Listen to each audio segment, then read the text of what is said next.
সামনের এই নদীটি আমাদের পার হতে হচ্ছে। এখানে যদিও কোনো নৌকা নেই, আমাদের তো আর বসে থাকতে চলবে না। আমি তো অলরেডি হাঁটা শুরু করে দিলাম।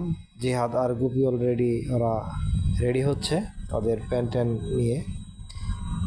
হাঁটতে হাঁটতে ভালোই লাগছে। যত সামনের দিকে যাচ্ছি তত বেশ অ্যাডভেঞ্চার মনে হচ্ছে। ঢেউ বাড়ছে, পানির চাপ বাড়ছে, মনে সংশয় জাগছে যে আসলে কি পারবো। আমি যাওয়ার সময় সামনে দিয়ে দেখছেন একটা নৌকা যাচ্ছে।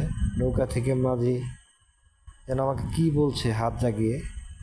যাই হোক, ওর কথা আমি এখান থেকে দূর থেকে শোনা যাচ্ছিল না, বাতাস প্রচণ্ড পরিমাণে। জিহাদ আর গুপি যদি এখনও আসেনি, হাত জাগিয়ে বললাম আমি যে এখানে কি পার হওয়া যাবে, কোথাও পানি কি না। ওরা বললো, ওরাও হাত জাগিয়ে বললো হয়তো বা যে হ্যাঁ কোথাও পানি। যাই হোক, কৌতূহল বাড়ছে যে পারবো কি পারবো না।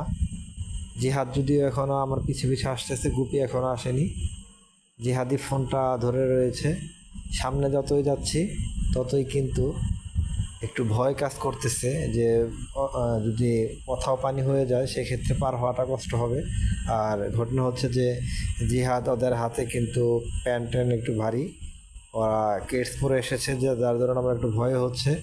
ফোনটা আমি বললাম যে ফোনটা আমার কাছে দিয়ে, ফোনটা আবার ফেলে দিবে।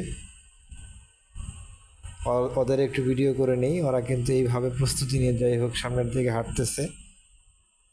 এই পানিতে কি বলবো সেটা বললে বোঝাতে পারবো না। ওই দিনের ওই মুহূর্তটাকে যদি আপনি শুধু ক্যামেরার ফ্রেমে বন্দি করতে পারলেই হবে না, সেটা ব্যাখ্যা করাটা আসলেই অত্যন্ত কষ্টের হবে।